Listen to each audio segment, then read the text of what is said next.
أعمالنا من يهده الله فلا مضل له ومن يضلله فلا هادي له وأشهد أن لا إله إلا الله وحده لا شريك له وأشهد أن سيدنا محمدا عبده ورسوله أما بعد يا أيها الذين آمنوا اتقوا الله حق تقاته ولا تموتن إلا وأنتم مسلمون يا أيها الناس اتقوا ربكم الذي خلقكم من نفس واحدة وخلق منها زوجها وبث منهما رجالا كثيرا ونساء واتقوا الله الذي تساءلون به والأرحام إن الله كان عليكم رقيبا يا أيها الذين آمنوا اتقوا الله وقولوا قولا سديدا يصلح لكم أعمالكم ويغفر لكم ذنوبكم ومن يطع الله ورسوله فقد فاز فوزا عظيما.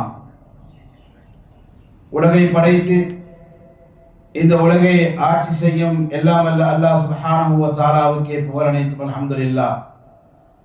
சத்திய தூதர் சன்மார்க்க போதகர் எபிராம் முஹம்மது ஸல்லல்லாஹு அலைஹி வஸல்லம் அவர்கள் மீதும் அன்னாரின் வாழ்க்கை வழிமுறைகளை கடைபிடித்து நடந்த நபித்தோழர்கள் அவர்கள் முதல் கொண்டு இன்று வரைக்கும் யாரெல்லாம் கடைபிடித்து நடந்தார்கள் நடக்கின்றார்களோ எம் அனைவர் மீதும் அல்லாஹ்வின் ஸலாத்தும் ஸலாமும் உண்டாகட்டும் என வேண்டியவனாக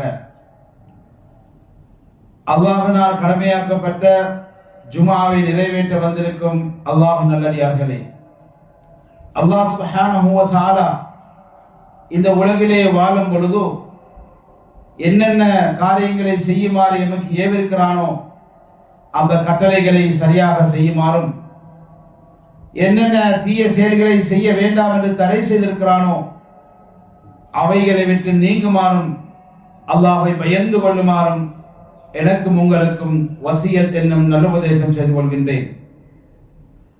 அன்புக்குரிய இஸ்லாமிய சகோதரர்களே, அல்லாஹ் சுப்ஹானஹு வ தஆலா இந்த மார்க்கத்தினூடாக ஒரு சகோதரத்துவத்தை நமக்கு தந்திருக்கிறான்.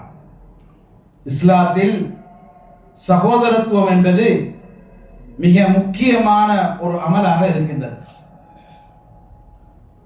நம்முடைய நடைமுறைகளில் இதை ஒரு இபாதத்தாக, ஒரு வணக்கமாக, அல்லாஹ்வுடைய கட்டளையாக, நபிகளாருடைய போதனையாக எம்மில் அதிகமானவர் நினைப்பது கிடையாது.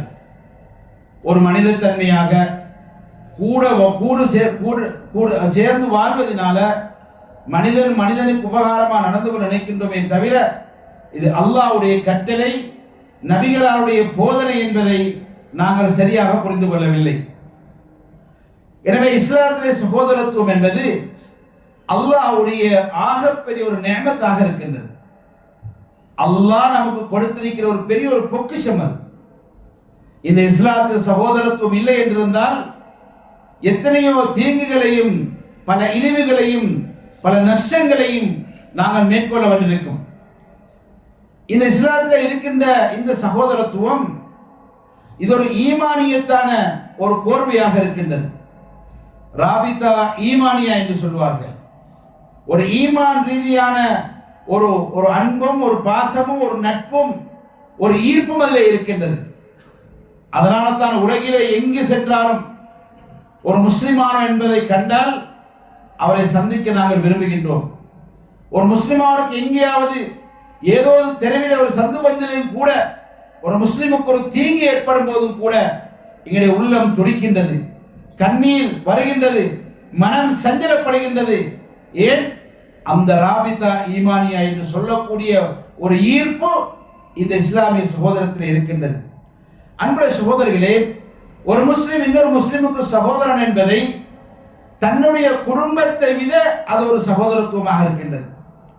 தன்னுடைய கோத்திரத்தை விட ஒரு சகோதரத்துவமாக இருக்கின்றது. தன்னுடைய நாட்டை விட அது ஒரு சகோதரத்துவமாக இருக்கின்றது. சில சந்தர்ப்பங்களில் தன்னுடைய குடும்பம், தன்னுடைய கோத்திரம், தன்னுடைய நாட்டவனை விட பிற நாட்டவனை, பிற கோத்திரத்தை சேர்ந்தவரை, பிற குடும்பத்தை சேர்ந்தவரை நாங்கள் அவருக்கு முன்னுரிமை கொடுக்கின்றோம். அதற்கு காரணம் ராபிதா ஈமானியா, ஒரு ஈமானியத்தான ஒரு ஈர்ப்பு நமக்கு மத்தியில் இருக்கின்றது.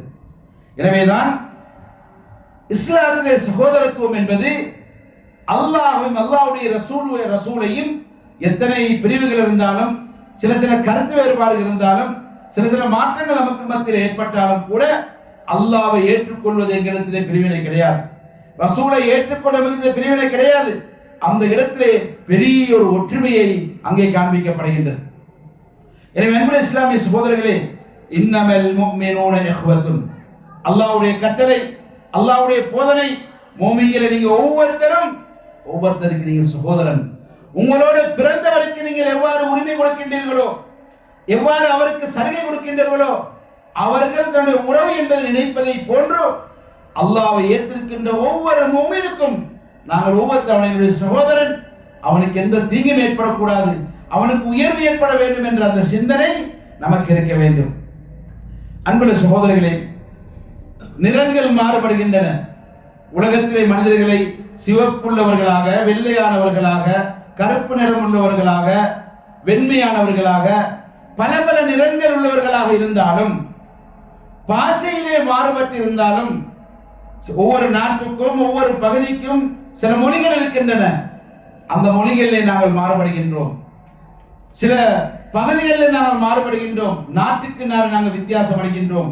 ஆனால் அல்லாஹ் சுப்ஹானஹு வ தஆலா சூரத்துல் ஹுஜராத்திலே சொல்லுகின்றான், இத்தனை இருந்தும் கூட இன்னமல் முஃமினூன இஹ்வத்துன், நீங்கள் ஒருவர் சகோதரன். உங்களுடைய மொழி வேறுபடலாம், உங்களுடைய நாடு வேறுபடலாம், உங்களுடைய நிறம் வேறுபடலாம், உங்களுடைய கலாச்சாரம் வேறுபடலாம், உங்களுடைய நடைமுறை வேறுபடலாம். ஆனால் அல்லாஹ்வை ஏற்றுக்கொண்ட ஒவ்வொருத்தரும் தன்னுடைய சகோதரன் என்பதை விளங்கி நாங்கள் நடந்து கொள்ள வேண்டும் என்பதை அல்லாஹ்வுடைய கட்டளையாக இருக்கின்றது. அன்புள்ள சகோதரர்களே, இஸ்லாத்திலே சகோதரத்துவம் என்றால் என்ன அர்த்தம்? அது சகோதரத்துவம் இதை காட்டுகின்றது. நாவினால சொல்வது மாத்திரமா, புரிந்து கொள்வது மாத்திரமா, ஏதோ அல்லாஹ்வுடைய கட்டளையை விலகிக் கொள்வது மாத்திரமா என்பதால் கிடையாது. ஈமானியத்தை எவ்வாறு நாங்கள் அல்லாஹ்வை நம்பி இருக்கிறோமோ, இந்த மார்க்கத்தை செயல்படுத்துகின்றோமோ, அதே போன்று ஒவ்வொரு முஃமினும் மற்ற முஃமின் மீது அன்புள்ளவர்களாக இருக்க வேண்டும். அத்தஆவுன் அலல் பிர், அவருடைய நலவான காரியங்களுக்கு நாங்கள் கை கொடுக்கக்கூடியவராக இருக்க வேண்டும். வத்தக்வா வன்னுஸஹ், அவருக்கு இறையச்சம் ஏற்படுகின்ற வகையில் நாம் அவரோடு நடந்து கொள்ள வேண்டும். அவருக்கு தேவைப்படுகின்ற நேரத்தில் அவருக்கு நாங்கள் உபதேசிக்க வேண்டும். அவர் மீது நாங்கள் இறக்கப்பட வேண்டும். ஒத்தகாஃபுல், இரண்டு பேருக்கு மத்தியிலே ஒரு உதவியாளராக, ஒத்தாசையாக இரண்டு பேரும் அதனை மாற்றிக்கொள்ள வேண்டும். இதுதான் ஒரு மூமினுடைய இஹ்வத், சகோதரத்துவம் என்பதற்கு அடையாளமாக இருக்கின்றது. தன்னுடைய நண்பருக்கு ஒரு பிரச்சனை, அப்படியா, அவன் செஞ்சதுக்கு வரத்தான் வேண்டும், அவனோட கொள்கை சரியில்லை, அவனுக்கு வரத்தான் வேணும் நினைக்க கூடாது. அன்புடைய சகோதரர்களே, மனிதர்களை பொறுத்த வகையில் நமது முன்னால் சில தவறுகளை செய்வார்கள். நமக்கு தெரியாத சூழலின் நேரத்தில் அல்லாஹ்விடத்தில் மன்னிப்பு கேட்டுக்கொள்வார்கள், அல்லாஹ்விடத்தில் மன்றாடி இருப்பார்கள், அல்லாஹ்விடத்தில் பிரார்த்தனை செய்திருப்பார்கள். நமக்கு தெரியாது. நாம் இவன் இப்படி செஞ்சானே, இந்த தப்பு செஞ்சானே, இந்த தவறு செய்தானே, இவன் கெட்டவன், தீயவன், நல்லவன் அல்ல என்று பேசிக் கொண்டிருப்போம். ஆனால் நமக்கு தெரியாத ஒரு சந்தர்ப்பத்திலே அவன் அவனுடைய தவறை உணர்ந்து அல்லாஹ்விடத்தில் நல்லவனாக இருப்பான். அதனால் தான் நபிகள் நாயகம் ஸல்லல்லாஹு அலைஹி வஸல்லம் சொன்னார்கள், மனிதர்கள் பாவம் செய்வார்கள், அந்த பாவம் செய்தவர்களில் அந்த பாவத்தை உணர்ந்து அல்லாஹ்விடத்தில் மன்னிப்பு கேட்கானே, அவன் அல்லாஹ்விடத்தில் சிறந்தவனாக இருக்கின்றான். அதனால் நாங்கள் யாரையும் நாங்கள் கணக்கு போட முடியாது. அப்படி கணக்கு போடும் பொழுது நம்முடைய கணக்கு தப்பாகிவிடும். அவன் அல்லாஹ்விடத்தில் உயர்ந்தவனாக இருப்பான். அன்புடைய சகோதரர்களே, அல்லாஹ்வுடைய வசனம் வஅத்தஸிமு பிஹப்லில்லாஹி ஜமீஆ, அல்லாஹ்வை ஈமான் கொண்டவர்களே, நீங்கள் அல்லாஹ்வுடைய கயிறு என்று சொல்லக்கூடிய இந்த மார்க்கத்தை எல்லோரும் ஒற்றுமையாக பிடித்துக் கொள்ளுங்கள். இந்த தீனை பிடித்துக் கொள்ளுங்கள், இந்த குர்ஆனை பிடித்துக் கொள்ளுங்கள். சுன்னத்தன் நபி, நபியுடைய வழிமுறையை நீங்கள் எல்லோரும் ஒற்றுமையாக இருந்து கொள்ளுங்கள், கடைபிடித்து நடங்கள் அல்லாஹ்வுடைய கட்டளை. வலா தஃபர்ரகு, நீங்கள் பிரியாதீர்கள். சில அறிஞர்கள் சொல்லுகிறார்கள், அப்பப்ப ஒவ்வொரு இயக்கம் உருவாக்குறார்களே, இந்த இயக்கம் உருவாக்குவது மார்க்கத்திலே ஹராம். ஒரு ஜமாத்தில் இருக்க வேண்டியது, ஒரு குறை வரும், உடனே அதை பிச்சுட்டு போய் இன்னொரு ஜமாத் உருவாக்குது. அங்க கொஞ்ச நாள் போயிட்டு இருக்கும்போது அது ஒரு பிள்ளை வரும், அதுல இருந்து இன்னொன்று பிச்சுட்டு போறது. இன்னைக்கு நம்முடைய சமூகம் சின்னா பண்ணப்பட்டு கிடக்கின்றது, சீரழிஞ்சு கிடக்கின்றது. எந்த ஒரு விஷயத்தை முன்னெடுத்து செய்ய முடியாது. ஏன்? பல பிரிவுகள். நான் ஒரு பக்கம் இருந்தால் என் உறவுகள் ஒரு பக்கம், என் நண்பர்கள் ஒரு பக்கம், ஒவ்வொருத்தரும் ஒரு ஜமாத். காரணம் என்ன? அல்-இஹ்வத்து ஃபில் இஸ்லாம், இஸ்லாத்திலே சகோதரத்துவம் இல்லை. அந்த சகோதரத்துவம் இருந்திருந்தால் புரிந்துணர்வு ஏற்பட்டிருக்கும். மனிதன் என்ற அடிப்படையில் பிரச்சனை வராமல், சச்சரவு வராமல், மனக்கசப்பு வராமல் இருக்காது. அதை சீர் செய்வதுதான் மூமின்களுடைய கடமையாக இருக்கின்றது. எனவே அல்லாஹ் என்ன சொல்கிறான்? வஸ்குரு நிஅமத்தல்லாஹி அலைக்கும், அல்லாஹ் உங்களுக்கு கொடுத்திருக்கிற எத்தனையோ நியமத் இருக்கின்றது. அந்த நியமத்தில் அல்லாஹ் இஸ்லாத்தை உங்களுக்கு கொடுத்திருக்கிறான். இந்த இஸ்லாம் என்றால் ஈரேற்றம், புனிதமான மார்க்கம், மனிதனுடைய சிந்தனைக்கு அப்பாற்பட்ட மார்க்கம், அல்லாஹ்வினால் இறக்கப்பட்ட மார்க்கம். இந்த மார்க்கம் என்ன செஞ்சிச்சு? இது குந்தும அதான் ஃபஅல்லஃப பைன குலூபிக்கும், நீங்கள் எல்லோரும் விரோதிகளாக இருந்தீர்கள், ஒருவருக்கு சண்டையிட்டு இருந்தீர்கள். ஹஸ்ரத் அவுஸ் சொல்லக்கூடிய இரண்டு கூட்டத்தார், அவர்கள் எப்ப பார்த்தாலும் இங்கால ஒருவனை கொண்டால் அங்கால ஒருவனை கொள்வது, அங்கால ஒருவனை கொண்டால் இங்கால ஒருவனை கொள்வது, இப்படியாக இருந்தார்கள். நபிகளார் வருகிறார்கள், இவர்களுக்கு போதனை செய்கிறார்கள், இந்த மார்க்கத்தை பற்றி எடுத்துச் சொல்கிறார்கள். அதற்கு பின்னாடி ஃபஅஸ்பஹ்தும் பிநிஅமதிஹி இஹ்வானா, இந்த மார்க்கத்தை அந்த ரெண்டு சாரார் கடைபிடிக்கிறார்கள், சகோதரத்துவமாகி விடுகிறார்கள், நண்பர்களாகி விடுகிறார்கள், உறவுகளாகி விடுகிறார்கள், ஒருவருக்கு விட்டுக் கொடுக்கிறார்கள், உதவி செய்கிறார்கள். அல்லாஹ்வுடைய அருள் இந்த மார்க்கம். எனவே அன்புள்ள சகோதரர்களே, நாமும் இந்த மார்க்கத்தை பின்பற்றுகிறோம். நமக்கு எத்தனையோ விரோதிகள், குடும்பத்தில் பகை, உறவுல பகை, பிள்ளைகளோட பகை, தாய் தந்தையோட பகை, அக்கம் பக்கத்துல பகை, தன்னோட வியாபாரத்தில் இருந்த ஒரு பகை, தன்னோட கம்பெனியில பகை, ஒரு ரூம்ல இருக்கிறவர்களோட கூட நமக்கு மத்தியிலே அன்பு, பாசம், பரஸ்பரம் கிடையாது. மனிதன் என்றால் அப்படித்தான் சார். மனிதன் என்றாலே அவன்கிட்ட பிளவு வரும், பிரச்சனை வரும், சந்தேகப்படுவான், தப்பாக சிந்துவான். இத்தனைக்கு மத்தியில் நாம் நல்லவனாக நடக்க வேண்டும். சிலர் சொல்வார்கள், ஏப்பா அவன் பேசல, இல்ல அவன் பேசல.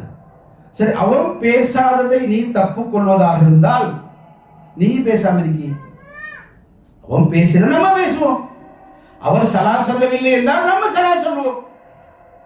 நமக்கு தான் யார் முந்திக் கொள்கிறார்களோ அவருக்கு சலாம் சொல்லுவோம். ஒருத்தர் பேசா போறார், அஸ்ஸலாமு அலைக்கும், என்ன பேசா போறீங்க? இல்லை ஒன்றும் ஒரு பிரச்சனையும் இல்லை, இல்லை ஏதாவது சொல்லிடுங்க. அன்புள்ள சகோதரர்களே, நம்முடைய ஒற்றுமைக்கு, நம்முடைய சகோதரத்துவத்துக்கு இந்த சலாத்தை போன்ற ஒன்றை நாம் எங்கேயுமே பார்க்க முடியாது. மையத்தில் வீட்டில் போனா அஸ்ஸலாமு அலைக்கும், ஒரு கல்யாண வீட்டில் போனா அஸ்ஸலாமு அலைக்கும், ஒரு நோயாளியை பார்க்க போனா அஸ்ஸலாமு அலைக்கும். இத மாதிரியான ஒரு வார்த்தை உலகத்தில் எந்த மொழியிலும் எந்த மதத்திலும் பார்க்க முடியாது. அவ்வளவு அழகான ஒரு வார்த்தை, ஒரு சகோதரத்தை வலுப்படுத்தக்கூடிய முறையிலே நபிகள் நாயகம் ஸல்லல்லாஹு அலைஹி வஸல்லம் கற்றுக் கொடுத்திருக்கிறார்கள். எனவே அன்புள்ள இஸ்லாமிய சகோதரர்களே, ஒரு உண்மையான முஸ்லிம் என்பவன் இஸ்லாமிய சகோதரத்துவத்தை நாங்கள் பாதுகாக்க வேண்டும். எங்களுக்கு மத்தியில் பிரிவினை வராமல், பிரிவினை வரக்கூடிய விஷயங்கள் வரும், அந்த நேரத்தில் நாங்கள் மன்னிக்கணும், விட்டு கொடுக்கணும், பொறுமையாக இருக்கணும், மறந்துடும். ஒருவர் பிழை செய்தால் அதை தண்டிக்கக்கூடிய அல்லாஹ், நாம கிடையாது. ஒருவர் பிழை செய்தால் நாங்க தண்டிக்க வேண்டிய அவசியம் கிடையாது. நம்முடைய நல்ல பண்புகளை அவர்களுக்கு வெளிப்படுத்துவோம், அவர்களை தண்டிக்கக்கூடிய அல்லாஹ் என்பதை நாங்கள் விலகிக் கொண்டு நமக்கு கொடுக்கப்பட்ட இந்த மார்க்கத்துடைய வழிமுறைகளை நாங்கள் செய்ய வேண்டும். சகோதரத்துவமாக வாழ்வதனால் நமக்கு கிடைக்கிற சிறப்பு என்ன? முதலாவது, சொர்க்கம் நமக்கு கிடைக்கும். சகோதரத்துவத்தை பிரிந்தால் நரகம் என்று நபிகளார் சொல்லியிருக்கிறார்கள். அப்ப சகோதரத்துவத்தை சேர்ந்து நடந்தால் சொர்க்கம் கிடைக்கும். நபிகள் நாயகம் ஸல்லல்லாஹு அலைஹி வஸல்லம் சொன்னார்கள், லா தத்குலுல் ஜன்னத ஹத்தா துமினு, நீங்க சொர்க்கத்தை ஒரு நாளும் அடைய முடியாது நீங்கள் அல்லாஹ்வை நம்பி விசுவாசமாக நடந்து கொண்டால் தான் அடைய முடியும். அதே போன்று நீங்கள் ஒருவருக்கு மத்தியிலே பாசமாக நேசமாக இந்த மூமின்களுக்கு மத்தியில் இல்லாத வரை நீங்கள் மூமின் கிடையாது. சில பேர் முன்சப்ல தொழுவார்கள், அவ்வல் ஜமாத் தொழுவார்கள், ஃபர்தான கடமைகளை செய்வார்கள், ஆனால் உறவு கூட நல்லமில்லை, சகோதரத்துவம் இல்லை, குடும்பத்தை பார்ப்பதில்லை, யார் குடும்பத்தோட பேசுவதில்லை, துரோகம், சண்டை, சச்சரவு, அல்லாஹ் ஏற்றுக்கொள்ள மாட்டான், மூமின் கிடையாது. எனவேதான் அலா அதுல்லுக்கும் அலா ஷைஇன், உங்களுக்கு மத்தியில ஒரு பரஸ்பரம் நேசமும் சகோதரத்துவம் நிலைக்க வேண்டும் சொன்னால் அஃஷு சலாம், சலாம் சொல்லுங்க. சில பேர் பிடிக்கவே நமக்கு பிடிக்காது, அவருடைய நடத்தையெல்லாம் தீயதாக இருக்கின்றது, மோசமாக இருக்கின்றது. இந்த சந்தர்ப்பத்திலே கூட அவரை நாங்கள் வெறுக்கக்கூடாது. அவரை கண்டால் அஸ்ஸலாமு அலைக்கும், சோமா இருக்கீங்களா, அல்ஹம்துலில்லாஹ், இந்த அளவுக்காக நாங்கள் உறவை வைத்திருக்கிறோம். ஏன்? அல்லாஹ்வுடைய கட்டளை, அல்லாஹ்வுடைய ரசூலுடைய கட்டளை ஒரு மூமினை வெறுக்கக்கூடாது என்பதற்காக. அவனால் வெளிப்படக்கூடிய அந்த காரியங்கள் எனக்கு விருப்பமில்லை என்பதற்காக குறைஞ்சபட்சம் சலாத்தோடைய நிப்பாட்டிக் கொள்ளும்.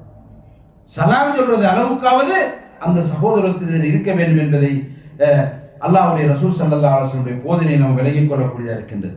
இன்னும் ஒரு ஹதீஸில் சொன்னார்கள்,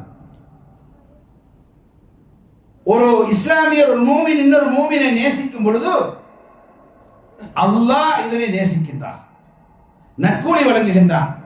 நபிகள் நாயகம் ஸல்லல்லாஹு சொல்லி காட்டுகிறார்கள், கியாமத்துடைய நாளையிலே ஐனல் முத்தஹாப்பூன பிஜலாலி வ இஸ்ஸதி, கியாமத்துடைய நாளையிலே எனக்காக என்னை ஏற்றுக்கொண்ட இந்த மூமின்களை ஒருவர் நேசித்தார்களே அவர்கள் எங்கே என்று அல்லாஹ் கேட்பான்.